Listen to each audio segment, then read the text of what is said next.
Hi everyone, so this is part 2 of my coverage of my visit to London on the 12th of January. I've already covered the People's Assembly against the Austerity March, and I headed over to the Ecuadorian Embassy in Knightsbridge, and here's my report from there. Enjoy.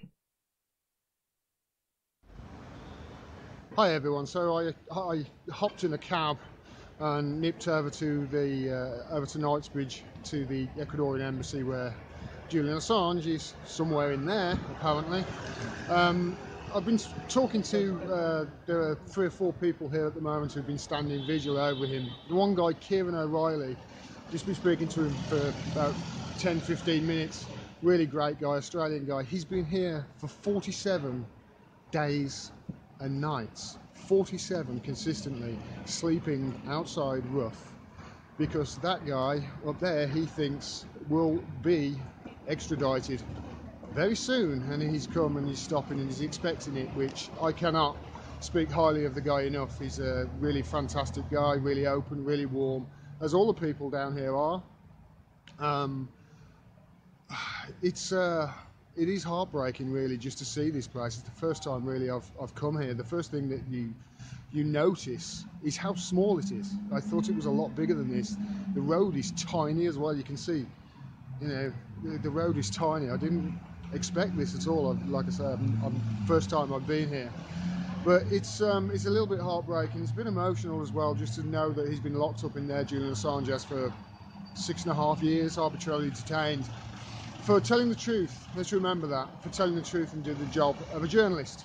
I say this a lot, and I'm not going to apologise for saying it again. What he's done is he's guilty of taking the fundamentals of journalism from the analog age and moved them into the digital flawlessly, and he's created a system that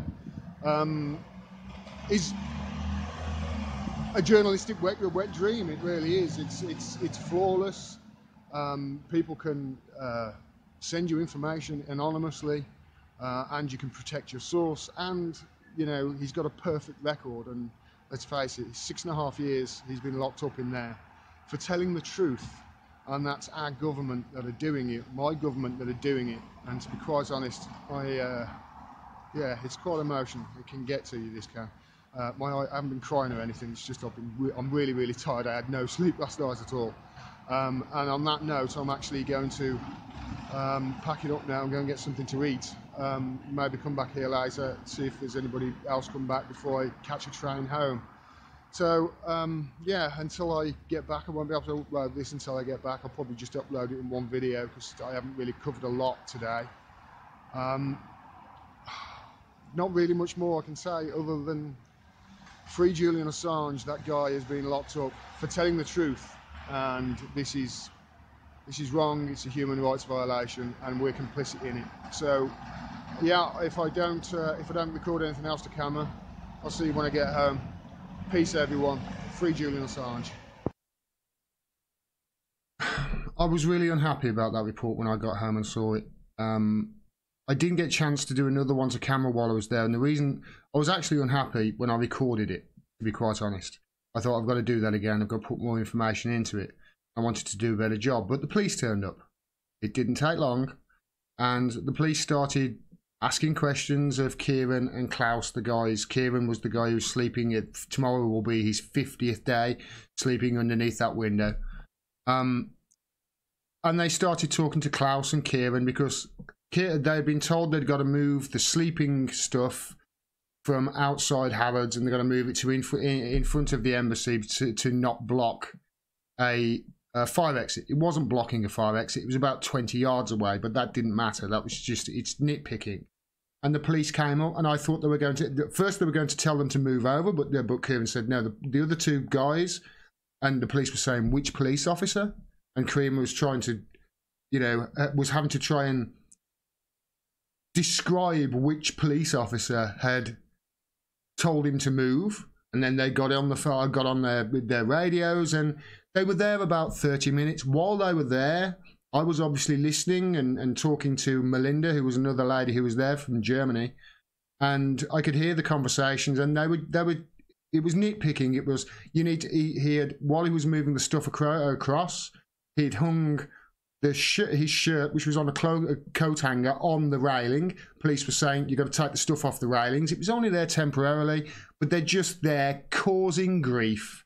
That's it. Just making life difficult. Really? That's what taxpayers pay you for, is it, policemen who were there? I was disgusted. I really was. While I was there, at least 2 spooks came around the corner in their black Range Rovers and the tinted windows, and I could see them coming round, slowing down as they're going past, looking at us all with somebody on the passenger seat writing. I mean, if you're going to be spooks, don't make it obvious. It's highly... everybody's so aware there. You know, you get the feeling that it's a heightened state that people are in, and the police are making it obviously as difficult as possible. Now, Kieran did say not all the police are like that. Some police are actually sympathetic. He said he did say, you know, they're usually the people who are of ethnic diversity who are sympathy. He said the white police officers are all the same, apart from 1 or 2. But I wasn't happy with the report. I wanted to put more information into it, but I did allude to I was really, really tired because of my research I was doing last week on the Integrity Initiative. I was like an Energizer bunny. That, when I did that report, I think it was my 62nd or 63rd hour I was coming up to without any sleep. And I jumped on a train pretty soon after I'd had something to eat, because by that stage I was exhausted. I really was. But since I've come back, Wikileaks have actually tweeted out an interview with Rafael Correa, who was the guy who gave Julian Assange asylum at the Ecuadorian embassy. He's the former Ecuadorian president. And he was interviewed, he's in Belgium at the moment, and he was interviewed by, I think it was CNN España, CNN South America, whatever it is. And he said some really, really important things. And if you actually, he's talking in Spanish, so you might have to pause it every 10 seconds to just understand it. Really digest these words, because this will... If you weren't aware of why people like me and people are covering this and getting more and more animated as time goes by, and people like Kieran, who is spending 50 days sleeping outside there, it's because we think it's imminent that he will be handed over to the Americans by the British. And if you listen to this interview with Rafael Correa, you'll quickly understand why. Like I say, pause it every 10 seconds if you have to. This is some deep information he's about to give you, and it'll probably make you very angry. ¿Cómo imagina el futuro del señor Julian Assange, asilado en la Embajada de Ecuador en la ciudad de Londres, con alguna perspectiva complicada, me imagino, para él, como consecuencia de cosas que hemos escuchado de parte del gobierno del actual presidente Moreno? ¿Cómo imagina esta situación para adelante? Siendo que es aparentemente evidente que eso va a terminarse pronto. Con dolor le puedo decir que Julian Assange está condenado. En el alma de traidor de este presidente ya negoció su cabeza hace tiempo, ya se sabe la conversación que tuvo con Manafort, se ha dado ese testimonio en Estados Unidos. Usted conoce a Manafort, ¿no? Sí, claro. El asociado de Trump, acusado por 10.000 cosas en Estados Unidos, se reunió apenas asumió el mando en mayo del 2017 en Ecuador con Lenín Moreno, y dice una persona que estuvo en la reunión que fue Lenín Moreno el que propuso el tema, no Manafort, de entregar a Julian Assange a los Estados Unidos si Estados Unidos les daba ayuda a Ecuador, a su gobierno.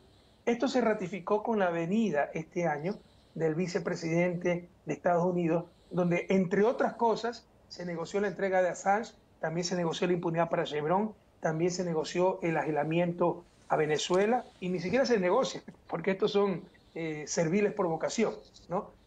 Se propusieron aislar a Venezuela, destruir la UNASUR, etcétera. Propusieron voluntariamente hacer todo aquello, pero también la entrega de Julian Assange.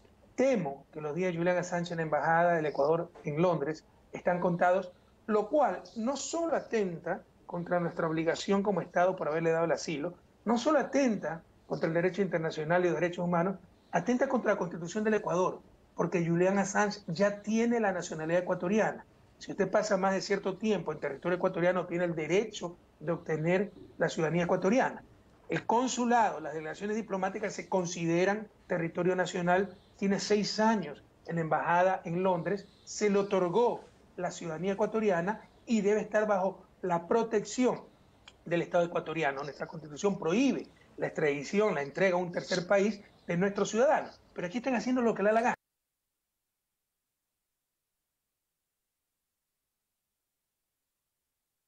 To support truly honest, independent journalism like this, please go to patreon.com/Gordon Dimmack. You can become a patron of mine for as little as $1 a month, and every dollar helps. I cannot stress that enough. We can't do this without you. Also, you can use any of the avenues on your screen right now to donate, or below. There are many of them. Please make sure you're subscribed. They unsubscribe people every day, so please make sure you are, and click that bell as well so you get a notification of when I drop further videos. Thanks very much for your support. Until next time, peace and take care.